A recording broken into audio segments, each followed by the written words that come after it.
Media প্রচার করছে যে হিন্দুস্তান মে হিন্দু খত্রে মে হিন্দু খত্রে মে হে। আমি বুঝি না যে দেশে প্রাইম মিনিস্টার তিনি একজন হিন্দু, স্বরাষ্ট্রমন্ত্রী হিন্দু, সংসদের যতজন আছে তার 98% সব হিন্দু। তো যে দেশে গোটা রাষ্ট্রের নেতা হিন্দু সনাতনী, তো এই দেশটাতে হিন্দুরা খাত্রে মে কিভাবে হলো? মানে এটা আমার ধরে না। আর কিছু এই অন্ধভক্ত আছে, গোবর ভক্ত আছে, এরাও এগুলোকে বিশ্বাস করে নাই। যে দেশে প্রাইম মিনিস্টার থেকে শুরু করে একদম এমএলএ মেম্বার পর্যন্ত 95% পুরো হিন্দু সনাতনীদের দখলে আছে, এই দেশে মুসলিমদের দ্বারা নাকি হিন্দুরা নির্যাতিত, হিন্দু খাত্রি মেহে। আবার উল্টোর দিকে চিত্রটা দেখেন যে Malaysia, Indonesia, Saudi, Kuwait, Qatar, Bahrain, প্রত্যেকটা দেশে হিন্দুরা তারা সংখ্যা খুবই কম, 5%, 6%, 7%, 8% এইভাবে আছে। তো এইসব দেশগুলোতে হিন্দুরা খাত্রে মে নাই, হিন্দুতে কোনো প্রবলেম হচ্ছে না। কিন্তু সংখ্যাগুরু হিন্দুস্তানে হিন্দুরা, এখানে নাকি হিন্দুরা খাত্রে মেহে। এগুলো কি? এগুলো মানুষকে এরকম গোবর ট্যাবলেট খাওয়াচ্ছে, আর কিছু কিছু ভক্তরা খেয়ে নিচ্ছে। এই তাদের বিবেক বা আইকিউ লেভেল কি এত মানুষের মধ্যে কম, এত কি কম হয়? আমি বুঝি না। তাই এগুলো সাধারণত একটু যদি মানুষ যদি চিন্তা করে, মানুষ যদি একটু বোঝার চেষ্টা করে, তাহলে হয়ে যাবে। কারণ বুঝাচ্ছে যখন মুসলিমরা এই দেশে রাজত্ব করেছে, আমাদের উপরে নির্যাতন করেছে, আমাদের মন্দির ভেঙেছে, আমাদেরকে ঠিকভাবে থাকতে দেয় নাই। অতএব যে দেশে মুসলিমরা বেশি, ওখানে অশান্তি বেশি। অতএব আমাদের এই পশ্চিম বাংলার কথা বলি, আস্তে আস্তে পশ্চিম বাংলা, ওই যে পশ্চিম বাংলায় এখন মুসলমানরা আছে মাত্র 20%, কিন্তু মুসলমানরা যদি 33%, কিন্তু মুসলমানরা যদি এখন বাড়তে শুরু করে, এই পশ্চিম বাংলাতেও আমাদের কোনো জায়গা নেই। আমাদের দেশ হওয়ার পরে আমরা এই জায়গাটা থাকতে পারবো না। যখন তারা সংখ্যা গরিষ্ঠ হয়ে যাবে, তখনই আমাদের উপর নির্যাতন, অত্যাচার শুরু হয়ে যাবে, যারা পূর্বেও করেছে। এগুলো শুনছেন না? কমন, এগুলো কমন এবং খুব সহজ। যে কোনো মানুষকে 5 মিনিট যদি এই তথ্যগুলো দেওয়া হয়, মানুষটা ব্রেনওয়াশ হতে বাধ্য এবং ইসলাম বিদ্বেষী হতে 100% বাধ্য। ওতে ইতিহাসে পড়েছি, হ্যাঁ, মোহাম্মদ বিন কাসিম এসে ভারতবর্ষে বিভিন্ন জায়গাকে দখল করেছে। গাজনাবি তিনি এসেছেন, বিভিন্ন মন্দিরকে ধ্বংস করেছেন, বিভিন্ন মন্দিরের উপরে রাজত্ব করেছেন, মন্দিরে থেকে বিভিন্ন সোনাদানা গহনা চুরি করেছে। এখন এগুলো যদি কোনো অমুসলিম শুনে, ভাই বলেন তো, আপনার প্রতি বা আমার ধর্মের প্রতি তার কোনো ভালোবাসার জায়গা থাকবে? কোনো ভালোবাসার জায়গা থাকবে না, বিন্দু পরিমাণে থাকবে না। চলেন এগুলোর সংক্ষিপ্ত আমরা একটু পর্যালোচনা করব, কারণ আমাদের অবস্থান যতক্ষণ ক্লিয়ার না হচ্ছে, ততক্ষণ এগুলোর সঙ্গে মোকাবেলা করা, ফেস করা খুব কঠিন এবং টাফ বিষয়। প্রথম যে অভিযোগ, যে জায়গাতে মুসলিমদের সংখ্যা গরিষ্ঠ, সেই দেশ তারা অর্থনীতিতে, বিজ্ঞানে, প্রযুক্তিতে সবচেয়ে নিম্ন লেভেলের, এবং তারা বারবার ঘুরে ফিরে বাংলাদেশ, পাকিস্তান, আফগানিস্তান 2-3টি দেশের নাম বলবে। আচ্ছা বলি তো, পৃথিবীতে সংখ্যাগরিষ্ঠ মুসলিম রাষ্ট্র কতগুলো আছে? প্রায় 56+, 57খানা, 56+। কিন্তু মিডিয়াগুলো বারবার 2-3টে রাষ্ট্রের কথা কেন বলছে? ঘুরে ফিরে পাকিস্তান, বাংলাদেশ, আফগানিস্তান 2-3টে রাষ্ট্রের কথা কেন বলছে? কেন? মালয়েশিয়া 76% মুসলিম। কত percent? 76%। Indonesia 90%, Singapore 63%, Dubai, Kuwait, Qatar, Bahrain, এই দেশের নাম তারা কেন নেয় না? সৌদি আরবের নাম তারা কেন নেয় না? কারণ যে দেশে মুসলমানরা সংখ্যাগরিষ্ঠ, ওই দেশে নাকি অমুসলিমের উপরে নির্যাতন করা হয়। এখন মালয়েশিয়াতে 76% মুসলমান, 6% আছে হিন্দু। এখন কোনো সময় কোনো একদিন খবরে দেখেছেন যে মালয়েশিয়ায় সংখ্যাগরিষ্ঠ মুসলমানরা সংখ্যালঘু হিন্দুদের মন্দির ভেঙেছে, তাদেরকে মব লিঞ্চিং করেছে, তাদের মন্দির ভেঙেছে, তাদের মন্দিরে প্রবেশ করতে নিষেধ জারি করেছে। এখন আমাদের প্রশ্ন, মুসলিমের সংখ্যাগরিষ্ঠ হলেই নাকি সেই দেশে অমুসলিমদের উপরে নির্যাতন করে? এখন বলেন তো, মালয়েশিয়াতে এরকম কোনো ঘটনা শুনেছেন? ইন্দোনেশিয়া, সিঙ্গাপুর, দুবাই, কুয়েত, কাতার কোনো জায়গাতে শুনেছেন? না।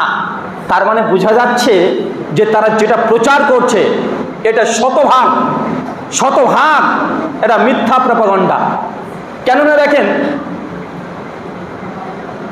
আপনি দুবাইয়ের কথা চিন্তা করেন বা কাতারের কথা চিন্তা করেন, যে দেশে মুসলমানরা আছে তাদের অর্থনীতি কম, উদাহরণ বলছে পাকিস্তান বা বাংলাদেশ, তাকে পাল্টা বলেন যে ভাই কাতারের 1 টাকা সমান ইন্ডিয়ান কত টাকা? প্রায় 270 প্লাস, 270 থেকে 300 টাকার মধ্যে বারবার যাওয়া আসা করে না। 1 টাকা মানে কাতারের ইন্ডিয়ান প্রায় 270 থেকে 300 টাকা। তো কাতারের জিডিপি কত? সৌদি আরবের 1 রিয়াল সমান ইন্ডিয়ান প্রায় 22 থেকে 24 টাকা। মালয়েশিয়ার টাকাকে বলা হয় রিঙ্গিত, ওখানকার 1 রিঙ্গিত সমান ইন্ডিয়ান প্রায় 22 থেকে 23 টাকা। তার মানে বোঝা গেল মুসলিম সংখ্যাগরিষ্ঠ দেশ শুধুমাত্র দুটো নয়, যে বাংলাদেশ আর পাকিস্তান, আর মিডিয়া বারবার এই দুটো আমাদেরকে দেখাচ্ছে। Saudi, Dubai, Kuwait, Bahrain, Malaysia, Indonesia, Singapore, যত জায়গা 56খানা রাষ্ট্র, 50-এর অধিক রাষ্ট্রের তাদের জিডিপি দেখেন, তাদের অর্থনীতি দেখেন। ওইখানে কোনো একজন অমুসলিম নির্যাতিত, অমুসলিমদের মন্দির বা গির্জাকে ভেঙে দেওয়া হয়েছে, তাদের ধর্ম পালনের স্বাধীনতা হস্তক্ষেপ করেছে, তাদের ধর্মের জন্য তাদেরকে নির্যাতিত হতে হয়েছে, রাস্তাতে জোরপূর্বক তাদেরকে কালেমা লা ইলাহা ইল্লাল্লাহ মুহাম্মদুর রাসূলুল্লাহ পাঠ করানো হয়েছে। পৃথিবীর কোন রাষ্ট্রে আজ পর্যন্ত একটা প্রমাণ দিতে পারবে? কথা বলেন, নাই। তার মানে তাদের যে প্রচার এবং যেটা দিয়ে অমুসলিমদেরকে ভয় দেখানো হচ্ছে, যদি এখানে মুসলমানের সংখ্যাগরিষ্ঠ হয়, হাম খাতরে মে হে করে চিৎকার মারছে না ভাইজান? তো সৌদিতে তো অমুসলিমরা বেশি খাতরে মে থাকার দরকার ছিল, দুবাই বেশি থাকার দরকার ছিল, মালয়েশিয়াতে বেশি থাকার দরকার ছিল, ছিল কি ছিল না? ছিল। তার মানে এটা আমাদেরকে বেশি বেশি প্রচার করতে হবে। যখন তারা এই কথা বলবে মুসলমান সংখ্যাগরিষ্ঠ হলে অমুসলিমদের উপরে নির্যাতন করে, পাল্টা জবাব দিয়ে বলতে হবে যে শুধু দুটো দেশ বাদ দিয়ে পৃথিবীর এখন 50খানা দেশ আছে, দেখান কোন দেশে মুসলমানদের সংখ্যাগরিষ্ঠ কিন্তু অমুসলিমদের নির্যাতন করা হয়েছে, একটা ইতিহাস দেখান। দেখানো সম্ভব নয়। কিন্তু উল্টো দেখেন, যে দেশে প্রধানমন্ত্রী যে ধর্মের, ওই দেশের ধর্মের অনুসারীরা নাকি খাতরে মেহে। কথাটা অনেকটাই মনে হচ্ছে যে আইসক্রিম খুব গরম, বলতে আইসক্রিম গরম হয়, আরে আইস মানে ঠান্ডা, আইস মানে কি? ঠান্ডা। যে দেশের প্রধানমন্ত্রী, স্বরাষ্ট্রমন্ত্রী, দেশের যতজন সংসদ আছে তার 95% অমুসলিম, ক্ষমতায় তারাই আছে, সংখ্যার দিক থেকে তারা, পাওয়ারে তারা আছে, তারাই নাকি খাতরে মেহে, তারাই আছে 80%। মুসলমান তাদের পরিসংখ্যান অনুযায়ী 17%। এই 17% মানুষের কাছে 80% মানুষ খাতরে মেয়ে, চিন্তা করা যায়? অথচ মালয়েশিয়াতে 76% মুসলমান, 6% তারা আছে। মালয়েশিয়াতে খাতরে মেয়ে নেই, কিন্তু ইন্ডিয়াতে খাতরে মেয়ে। তার মানে বুঝতে পারছেন মানুষের ব্রেন কিভাবে করা হয়েছে? এটার কারণ আছে।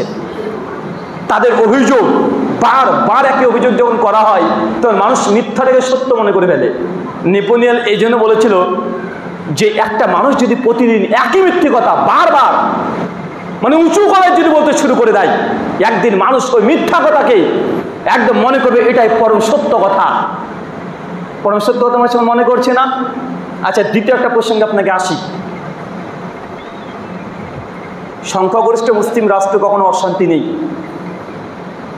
যতগুলো দেশ আছে একটু আপনারা গবেষণা করেন, নামাজ, রোজা, হজ, যাকাত, দান, সাদকা, শিরক, বিদআত, সুন্নাত, এই বিষয়ে পরে অনেক আলোচনা শুনেছেন আলহামদুলিল্লাহ। আর আহলে হাদিস মসজিদ আপনাদের যোগ্য একজন আলোচক আছে, বিভিন্ন জায়গাতে দার্স, তাদরিস, হালাকা হচ্ছে। এগুলো নতুন করে আপনাদেরকে সংশোধন করাতে হবে এমনটা নয়। আলহামদুলিল্লাহ আপনারা যথেষ্ট এই বিষয়ে শোনেন। এখন দিন চর্চা অনেক সহজ হয়ে গেছে, সোশ্যাল মিডিয়ার মাধ্যমে নিতে পারবেন। আমি জাস্ট এমন কিছু কথা বলতে চাই যেন বর্তমান প্রেক্ষাপটকে মোকাবেলা করতে পারেন। কেন যুবক তরুণ যারা আছে, যে সেক্টরে আছে, একটাই কাজ, দাওয়াতি কাজকে বেগবান করতে হবে। কি করতে হবে? কথা বলেন, বেগবান করতে হবে। একটা সময় মানুষ মনে করতে যে না ভাইজান, একটা টিভি চ্যানেল মুসলিমদের খুব দরকার, মুসলিমদের নিউজ চ্যানেল খুব দরকার। আসলে দরকার ছিল। এটা মুসলিমদের বড় হাতিয়ার, মিডিয়া সবচেয়ে বড় মানে হাতিয়ার, এটা আমাদের থাকা দরকার ছিল, প্রয়োজন ছিল। দুর্ভাগ্যজনক আমাদের নেই। তবে আলহামদুলিল্লাহ তারপরেও কেন জানেন? কেননা টিভি মিডিয়ার চাইতে এখন সোশ্যাল মিডিয়া অনেক মজবুত, শক্তিশালী নয়? একটা যদি টিভি মিডিয়া খুলেন আপনি, দেখাচ্ছে বাংলা চ্যানেল খুলবেন, শুধু পশ্চিম বাংলার জন্যই হবে।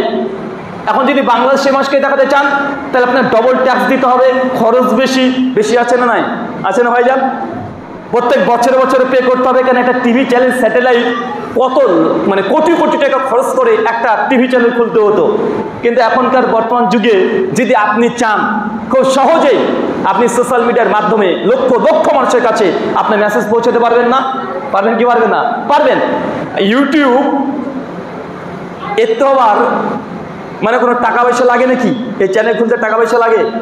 কথা বলেন, টাকা পয়সা লাগে? এর জন্য কোনো সরকারি পারমিশন লাগে? আপনি ইউটিউব চ্যানেলে যদি আপনার দরকার নেই, আমাদের শাইখ মাশাইখ যাদের আলোচনাগুলো আছে নিজ দায়িত্বে গোটা মানে সোশ্যাল মিডিয়াকে একদম পূর্ণ করে লোড করে দিতে হবে।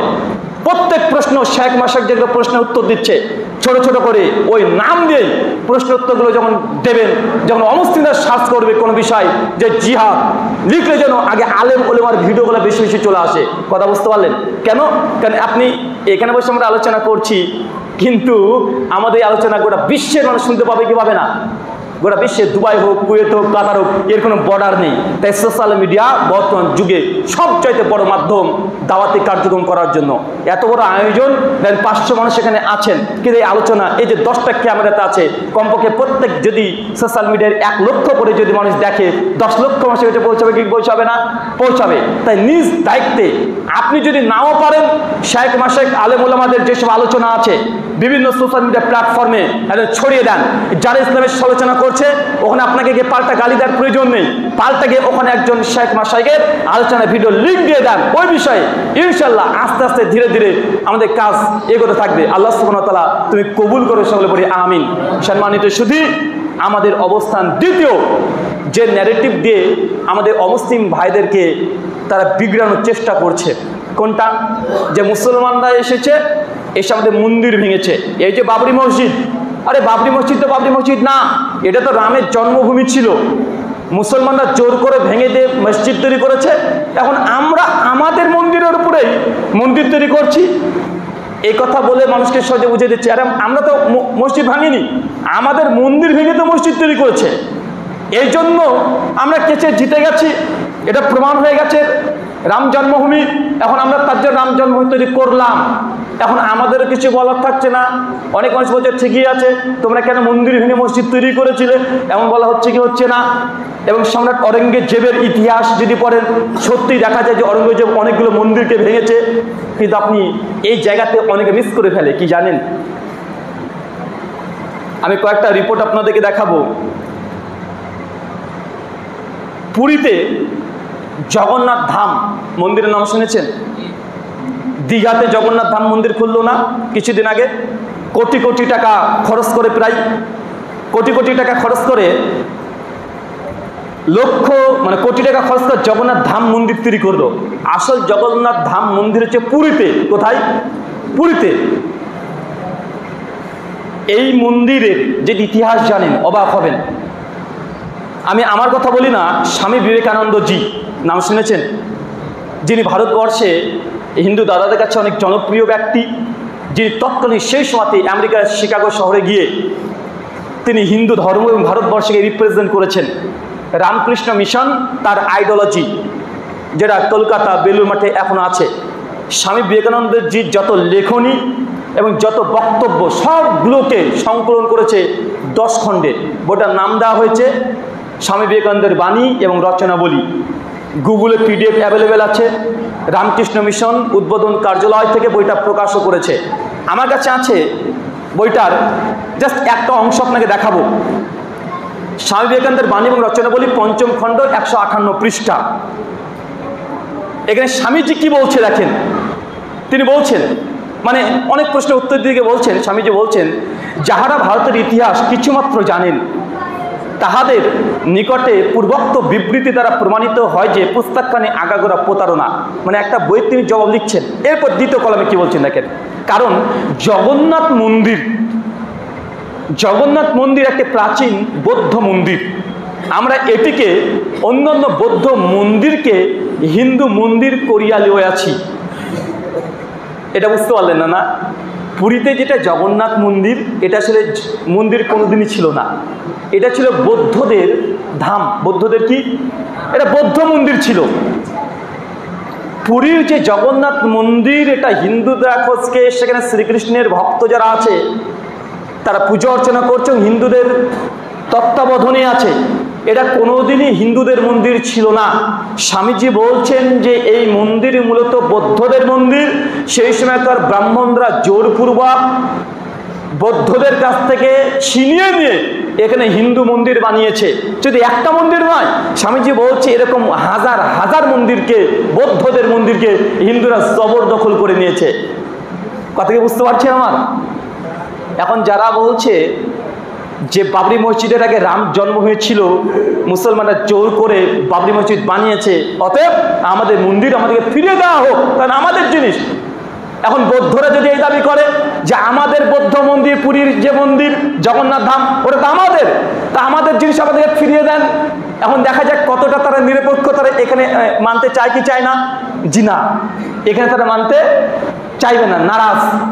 এবং আপনাকে এই কথা আমি নিজের দায়িত্ব নিয়ে বলি, আমাদের ইন্ডিয়াতে মন্দির ধ্বংসের ইতিহাস, কারণ আমি যেহেতু ইতিহাস নিয়ে পড়াশোনা করেছি, আমার ইতিহাসের উপরে অনার্স, এবং এই বিষয়টা নিয়ে আমি দীর্ঘদিন ধরে গবেষণা করছিলাম যে কী ব্যাপার, আসলেই মুসলিম শাসকরা মন্দির কেন ধ্বংস করলো, কেন ধ্বংস করলো? কেন হাদিসে মুসান্নাফ আব্দুর রাজ্জাককে সহি সনদে প্রমাণিত যে শত্রুপক্ষের যুদ্ধের ময়দানেও মন্দির ভাঙা যাবে না, গির্জা ভাঙা যাবে না। হানাফি, শাফি, মালিকি, হাম্বলি, আহলাদি সবাই একমত। তারপরেও অরঙ্গজেবের মতো শাসক কেন মন্দির ভাঙলো? কেন মোহাম্মদ গজনবীর মতো ব্যক্তিত্ব, সিয়ার আহমেদ নিওয়ালার মধ্যে মোহাম্মদ গজনবী প্রসঙ্গে লম্বা চড়া একটা আলোচনা আছে যে তিনি হাদিসের অনুসারী ছিলেন, অনেকে থেকে আহলুল হাদিস এই মানহাজের মধ্যে তাকে নিয়েছে। এত জানার পরে তার মন্দির কেন ভাঙলো? তো আমি এটা দীর্ঘদিন গবেষণা করার পরে কয়েকটা কারণ পেয়েছি, এবং সেটা মুসলিম কোনো ঐতিহাসিকের কাছ থেকে নয়, সবগুলো অমুসলিম ঐতিহাসিক তারা রচনা করেছে যে কেন মন্দিরকে ভাঙা হয়েছে। আমরা আসলে ইতিহাস দেখি কখন জানেন? ভারতবর্ষে মুসলমানরা আসার পরের ইতিহাস আপনি পড়ছেন, এই জন্য এর উত্তর সারা জীবন পাবেন না। কেউ যদি মুসলমানদের আসার পরের ইতিহাস পরে ভারতের জিন্দেগিতে মুসলিম শাসকরা কেন যে মন্দির ভেঙেছে, কেন তারা মানে ভারতবর্ষকে আক্রমণ করলো, কেন আক্রমণ করলো, এর উত্তর জিন্দেগিতে পাবেন না। কখন যেতে হবে? মুসলমানরা ভারতের প্রবেশের আগেকার ইতিহাস পড়তে হবে। কখনকার বলেন? আগেকার। কারণ ভারতবর্ষে মুসলমানরা আসার আগে কি ভারতে মানুষ ছিল না? কথা বলেন, মানুষ ছিল। কারা ছিল? সেই সব বৌদ্ধরা রাজত্ব করেছে। কারা? বৌদ্ধরা। সম্রাট অশোকের নাম শুনেছেন না? শুনেছেন তো? সম্রাট অশোকের নাম শুনেছেন? অশোক একটা সময় হিন্দু ছিল। কলিঙ্গের যুদ্ধে প্রায় 10 লক্ষ মানুষকে হত্যা করেছে। পরবর্তী সময় তিনি বৌদ্ধ ধর্মকে গ্রহণ করে নেয়। তারপর কমপক্ষে 60,000 এই ভারতবর্ষের মধ্যে তিনি বৌদ্ধ মন্দির তৈরি করেছিলেন। এখন সম্রাট অশোকের সঙ্গে লড়াই চলছিল শশাঙ্কর। শশাঙ্ক ছিল পাক্কা বৌদ্ধ বিদ্বেষী, আর সেই সময়টা থেকে মন্দির ধ্বংস করা এই প্রচলন শুরু হয়ে যায়। হিন্দুদের একটা ধর্মগ্রন্থ আছে, নাম হচ্ছে বৃহৎ সংহিতা। 5ম অধ্যায়ে 18 নম্বর শ্লোকে তা লিখছে, কোনো রাজার অধীনে কোনো মন্দির যদি কোনো শত্রুপক্ষ ধ্বংস করে দেয়, তাহলে সে রাজা আর ক্ষমতায় থাকার যোগ্য না। এটা হিন্দুদের, সনাতনীদের, ভারতবর্ষের সেই সময় মানুষের মধ্যে ছিল যে একজন রাজা রাজত্ব করছে, ওই রাজার অধীনে যে মন্দির থাকে, মন্দির থাকে কি থাকে না? প্রত্যেক রাজা দেখবেন তার অধীনে একটা মন্দির থাকতো, আগেকার থাকতো। এখন কোনো ব্যক্তি যদি সেই মন্দিরের যদি দেবতার উপরে আক্রমণ করে, তাহলে তার রাজত্ব শেষ। তাকে দেশের মানুষ আর রাজা হিসেবে স্বীকার করবে না। কেন? কারণ যে তার দেবতাকে রক্ষা করতে পারেনি, তাকে আর রাজত্ব থেকে তাকে রাজত্বচ্যুত করা হবে। এটা একটা তাদের পদ্ধতি ছিল। আর 2 নম্বর পদ্ধতি ছিল, কোন রাজাকে যদি যুদ্ধে পরাস্ত করা হয়, তাহলে সে রাজার অধীনে যে ধর্মালয় আছে সে ধর্মালয়কেও ধ্বংস করে দিবে। এটা ট্র্যাডিশন ছিল ভারতের। এটা কি ছিল? কথা বলেন, ট্র্যাডিশন ছিল। এই জন্য শশাঙ্ক বৌদ্ধদের সঙ্গে লড়াই করে বৌদ্ধরা যখন পরাস্ত হয়েছে, হারিয়ে দিয়েছে, বৌদ্ধ মন্দির ভেঙে ফেলেছে, নিজেদের দখলে করে নিয়েছে। যখন শুধু এটা বৌদ্ধ সঙ্গে হিন্দুদের লড়াই না, হিন্দুদের সঙ্গে হিন্দুদের লড়াই হয়েছে অনেক। যেন হিন্দুদের বৈষ্ণব সমাজ আর শৈবা সমাজ। বৈষ্ণব কারা? যারা কৃষ্ণ ভক্ত, আর শৈবা কারা? যারা শিব ভক্ত। তো বৈষ্ণব এবং শৈবা এদের দুজনের মধ্যে লড়াই এটা আজ থেকে নাই, আদিকাল থেকে আছে, অনেক প্রাচীন থেকে। তো বৌদ্ধদের যখন এই কৃষ্ণ ভক্তের সঙ্গে শিব ভক্তদের লড়াই হতো, শিব ভক্তরা যদি হেরে যেত, কৃষ্ণ ভক্তরা শিব মন্দিরকে দখল করে নিয়ে ওখানে কৃষ্ণের মন্দির করে নিত। এটা আজকের ইতিহাস না, এটা একদম পরম্পরায় ইতিহাস চলে আসছে। এটা প্রথম থেকে আমাদের ইন্ডিয়ান ট্র্যাডিশন। যখন ভারতবর্ষে মুসলমানরা এসেছিল, মুসলমানরা ঠিক এই ট্র্যাডিশন, তাদের ট্র্যাডিশনকেই তারা কাজে লাগিয়েছে। এমনকি অনেক হিন্দু রাজা সেই সময়তে অনেক মুসলমানের, শিবাজি মহারাজের নাম শুনেছেন, ভারতবর্ষ থেকে মানে নায়ক মনে করা হয়। শিবাজি মহারাজ অনেক মুসলমানের মসজিদকে সেই সময় দখল করে নিয়েছে। কেন? কারণ মুসলমান বাদশাহ তাকে পরাস্ত করে দিয়েছে, তাদের মসজিদ যত তার দখলে ছিল, রাজত্ব ছিল, সবগুলো নিয়ে নিয়েছে। তো এটা হিন্দুরা যেমন বৌদ্ধদের দখল করেছে, বৌদ্ধরা হিন্দুদের মন্দির দখল করেছে, মুসলমানদের হিন্দুরা দখল করে নিয়েছে, আবার বৈষ্ণবরা শৈবাদে দখল করেছে, শৈবাদে বৈষ্ণবরা দখল করেছে। এই ইতিহাস যদি পড়তে হয়, ভারতবর্ষে মুসলমানরা আসার আগেকার ইতিহাস পড়েন, 1000 খ্রিস্টাব্দের আগের ইতিহাস পড়েন, তাহলে এর উত্তর সবগুলো পেয়ে যাবেন। যে ভারতের প্রেক্ষাপট কি ছিল, রাজনৈতিক প্রেক্ষাপট কি ছিল, ধর্মীয় প্রেক্ষাপট কি ছিল। ভারতবর্ষের আদি যারা নিবাসী তা হচ্ছে দ্রাবিড়। কারা বলেন তো ভাইজান? দ্রাবিড়। এই নামগুলো মানে আপনার কাছে জটিল মনে হচ্ছে না? এবং বিষয় থেকে আমি একটু আলাদা দিকে চলে গেছি। মানে আমি শুধু প্রেক্ষাপট বোঝানোর চেষ্টা করছি যে আমাদেরকে, মুসলিমকে জঙ্গি প্রমাণ করার জন্য যে যে হাতিয়ারগুলো তারা ব্যবহার করছে, এগুলো যদি একটু যদি গবেষণায় যদি ডুব দেন, একটু যদি চর্চা করেন, আপনি অটোমেটিক জবাব দিতে পারবেন। আল্লাহ সুবহানাহু ওয়া তাআলা আমাদেরকে এই কথাগুলো বোঝার তৌফিক দান করো, সেটা পড়ি আমিন। সম্মানিত শুধু আপনাদের এই কয়েকটা কথা বলার উদ্দেশ্য এটা, আমরা যারা জেনারেল শিক্ষিত আছি, কমপক্ষে ভারতবর্ষে আমাদের যে ইতিহাস, এটা যত সামান্য হলেও আপনাকে জানতে হবে বর্তমান প্রেক্ষাপটে। এবং আমাদের প্রতি যতগুলো অভিযোগ আসছে, সবগুলো আমরা অপরাধ করছি বলে আমাদেরকে দায়ী করা হচ্ছে না, বরং আমাদের বাপদাদাদেরকে টেনে নিয়ে এসে অভিযোগ করা হচ্ছে কি হচ্ছে না? কিছু আগে বলছেন না, যখনই সমস্যা অরঙ্গজেবের চামড়া গুটিয়ে দেবো আমরা, ভারতবর্ষে মুসলমানরা থাকার সময় আমাদের উপরে নির্যাতন করেছে। তাহলে আমাদের এই যে ইতিহাস ভিত্তিক আমাদেরকে মজলুম করা হচ্ছে না? এখন আপনার যদি এইগুলো জানায় থাকে, আপনি চট করে তাদের সঙ্গে যখন কথা বলবেন, কথা বলে তাদের মুখটাকে বন্ধ করা সম্ভব নয়? অবশ্যই সম্ভব। এর জন্য আমাদেরকে অন্তত আমাদের এই দেশে 800 বছর আমরাই ক্ষমতায় ছিলাম, আমরা রাজত্ব করেছি, তাই আমাদের ইতিহাস এটা জানা আমাদেরও অলঙ্ঘনীয় দায়িত্ব। আল্লাহ সুবহানাহু ওয়া তাআলা আমাদেরকে যত সামান্য হলেও এই ইতিহাস, মুসলিম ইতিহাস, ভারত মহাদেশের, উপমহাদেশের, বড় সাগিরের ইতিহাস জানা তৌফিক দান করেছিল পড়ি আমিন। সম্মানিত সুধী, শেষ একটা কথা, তারপরে শেখ ফেজি সাহেব তিনি প্রশ্নোত্তর করবেন। সামনে কোরবানির চলে আসছে, এই বিষয়ে আপনাদের অনেক জিজ্ঞাসা আছে, তাই আপনাদের আগ্রহের কারণে শেখ প্রশ্নোত্তর দিতে তিনি রাজি হয়েছেন। তাই তিনি প্রশ্নোত্তর দেবেন একদম আজান পর্যন্ত। আজান কয়টার সময় হবে? 8টার সময়তে। আজান 8টার সময়তে হবে।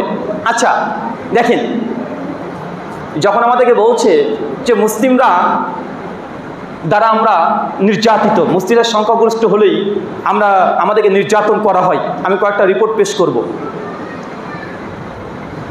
কয়েকটা রিপোর্টের মধ্যে শুধু এটা দেখাবো যে আসলে মুসলিমরা সংখ্যাগরিষ্ঠ যেসব দেশগুলোতে, ওইসব দেশগুলো শান্তিতে আছে না অশান্তিতে আছে বলেন তো? সৌদি, কুয়েত, কাতার, দুবাই, মালয়েশিয়া, সবগুলোর নাম বলে দেখে। ওরা বাংলাদেশ আর পাকিস্তানের কথা বলবে, আপনার 50টা নাম বলে দেন।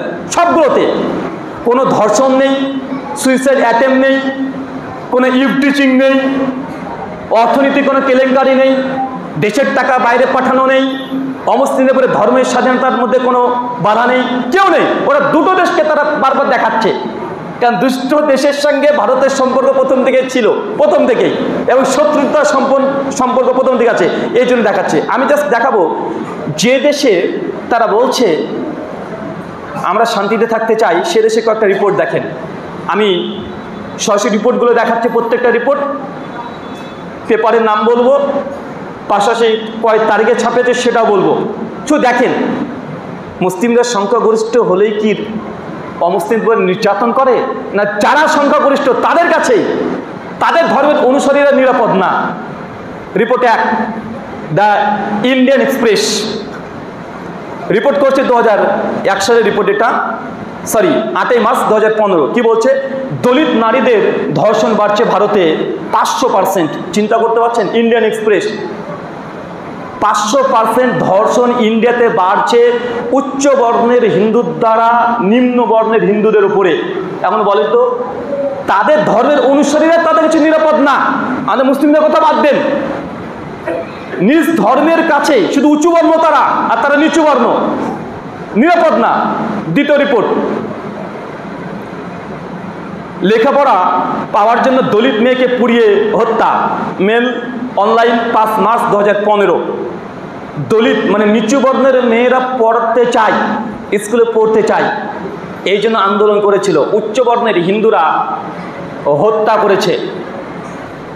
3, the Times of India report 9/11/2016। ক্ষমতায় আসার পরে, আগে নয় কিন্তু, তাদের নেতা ক্ষমতায় আসার পরেই, আগে নয়, 2014-তে ক্ষমতায় এসেছে, 14-র পরের ঘটনা বলছি। দ্য টাইমস অফ ইন্ডিয়া কি বলছে? ময়দা স্পর্শ করে অশুদ্ধ হওয়ার দাবিতে উচ্চ বর্ণের হিন্দু কর্তৃক দলিত বর্ণের ব্যক্তির শিরচ্ছেদ। তার মানে বুঝতে পারছেন, মানে নিচু বর্ণের একজন হিন্দু যারা দলিত শূদ্র, তারা ময়দা স্পর্শ করেছে, ময়দা, এই জন্য ওই দলিতের শিরচ্ছেদ করে দিয়েছে, মানে গলাকে কেটে জবাই করেছে। আচ্ছা, মানে এরকম রিপোর্ট যদি পেশ করতে শুরু করি, আমার কাছে কমপক্ষে 30-এর উপরে রিপোর্ট মজুদ আছে, এবং এটা নর্মাল কোনো নিউজ পেপার পত্রিকা কাটিং নয়, একদম ইন্ডিয়ান বিখ্যাত Times of India, Hindustan time, Indian express, এই ধরনের। এখানে কি বলছেন? ব্রাহ্মণ পুরুষের হাত স্পর্শ করায় দলিত পরিবারকে মারধর। এটা হচ্ছে 12 মার্চ 2016, টাইমস অফ ইন্ডিয়া। উচ্চবর্ণের হিন্দুদের টিউবওয়েল ব্যবহার করার জন্য দলিত মহিলার উপরে হামলা। দ্য ইন্ডিয়ান এক্সপ্রেস 18 জানুয়ারি 2016। দলিত ব্যক্তি উচ্চবর্ণের দ্বারা ব্যবহৃত হাত পাম্প থেকে জল আনার জন্য আগুন ধরিয়ে দিয়েছিলেন। Hindustan time 28 March 2015। রাজস্থানে মিড ডে মিলের পাত্র স্পর্শ করার জন্য 10 বছরের দলিত ছেলেকে মারধর করে হত্যা। Indian today 4 October 2015। ধর্মপুরীতে দলিত বর্ণের হিন্দুদের সংঘর্ষের সূত্রপাত। The Indian express 29 October 2019। দলিত পরিচয় নিয়ে উচ্চ বর্ণের সহপাঠীদের দ্বারা হয়রানি। News 18 13 June 2019। কাটিহার মানে বিহারের কাটিহার গ্রামে 25 জন দলিত পরিবার এর বাড়িতে আগুন লাগিয়ে দিয়েছে উচ্চবর্ণের হিন্দুরা। Hindustan Times 11 June 2019। নয়নবাগে উচ্চবর্ণের যুবক দ্বারা 9 বছরের একটি দলিত মেয়ে ধর্ষণ। 3 মে 2019, টাইমস অফ ইন্ডিয়া। মানে নিউজ যদি আমি পড়তে শুরু করে দিই, মানে অজস্র আছে, মানে শেষ হবে না। প্রায় 300 রিপোর্ট, শুধু আমি এটা এখানে দিয়েছি। মুসলিমদের কত যে মব লিঞ্চিং করেছে তার আলাদা রিপোর্ট আছে।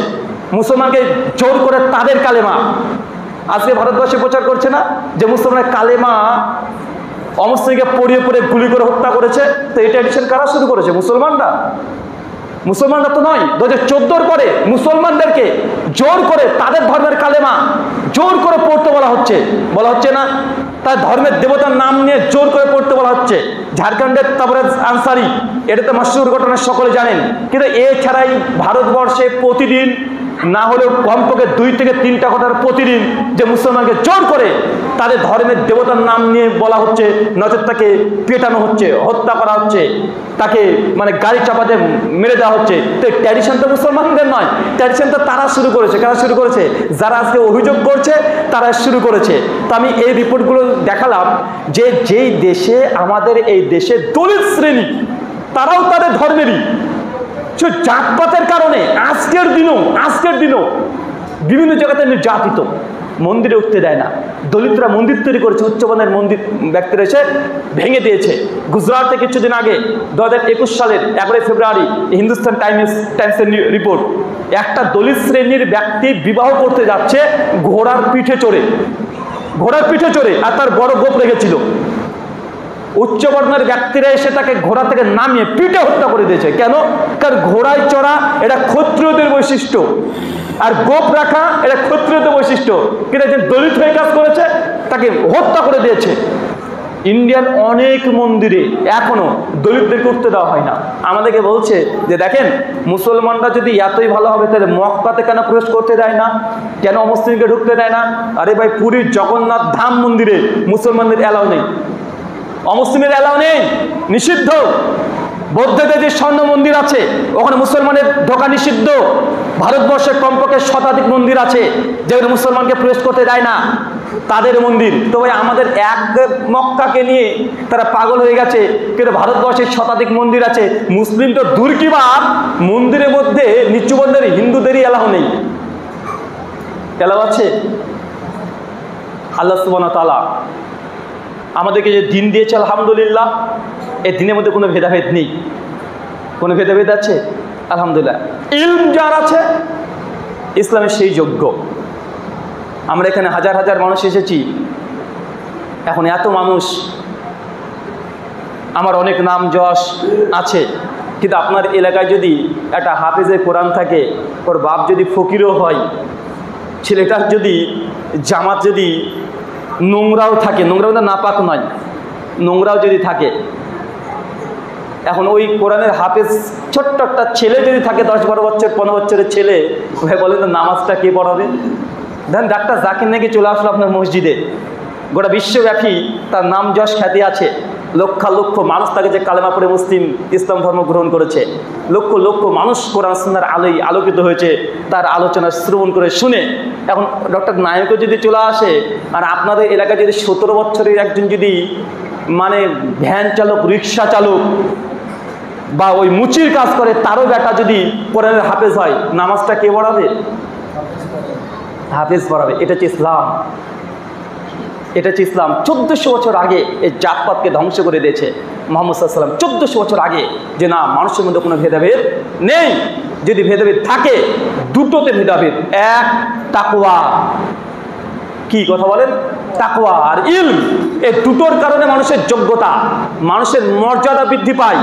তার মানে এই নয় দুটো কারণে তাকওয়ার ভিত্তিতে আল্লাহর কাছে সে ব্যক্তি মহান হয়ে যায়, তাকওয়ার জিনিসটা সম্পূর্ণ গোপন, আর বাহ্যিক দিক থেকে যখন ইলম যখন আছে, সেই ইলমের ভিত্তিতে মানুষের মর্যাদাটা বেড়ে যায়। তাছাড়া ইসলামের যত রকমের এই অস্পৃশ্যবাদ, যত রকমের মানে ছোট বড় কালার রং, এখনো আমেরিকাতে চলে, কালো বর্ণের আর সাদা বর্ণের লড়াই মারামারি এখনো চলছে, চলছে না ভাইজান? ইসলাম মানুষের মানবিক অধিকার দিয়েছে। কি দিয়েছে? মানুষ যে মানুষ, এই অধিকার ইসলাম সে প্রথম দিয়েছে, পৃথিবীতে কেউ দিয়েছিল না। কে কালো, কে সাদা, শ্বেতাঙ্গ আর মানে কৃষ্ণাঙ্গ নিয়ে আমেরিকাতে দীর্ঘদিন লড়াই হয়েছে, লাখ লাখ মানুষকে আমেরিকানরা হত্যা করেছে, মাত্র 50 বছর আগে মীমাংসা হয়েছে। এখনো ভারতবর্ষের মতো জায়গাতে এই মানে এই উঁচু নিচু বর্ণের আজকের দিনেও চিন্তা করতে পারছেন? কিন্তু ইসলাম 1400 বছর আগে মানুষ যে মানুষ, এই যে অধিকার দিয়ে গোটা বিশ্বে শান্তি প্রতিষ্ঠা করেছে। আল্লাহ সুবহানাহু ওয়া তাআলা আমাদেরকে বেশি বেশি করে ইসলাম প্রচার প্রসারের কাজে তুমি নিয়োজিত করে চলে পড়ি, আমিন। আর যে যেখান থেকে আছেন দাওয়াতি কার্যক্রম দুর্বার গতিতে প্রচার করেন। ওরা যত নেগেটিভ প্রচার করছে, আপনি পজিটিভ প্রচার করেন। ওরা কি বলছে এটা থেকে গুরুত্ব দেন না। হ্যাঁ, যখন তারা অভিযোগ করছে পাল্টা জবাব দেন, গালিগালাজ দিয়ে নয়, গালিগালাজ দিয়ে নয়। জেনে রাখবেন আপনার সামনে যারা আছে, এদের ব্রেনটাকে ওয়াশ করে ফেলেছে। এরা হচ্ছে এক ধরনের রুগী, এবং রুগীর সঙ্গে যদি আপনি জোর করে যদি অত্যাচার করতে যান, আপনার কাছে চিকিৎসা নিতে হবে, পারবে আসবে না।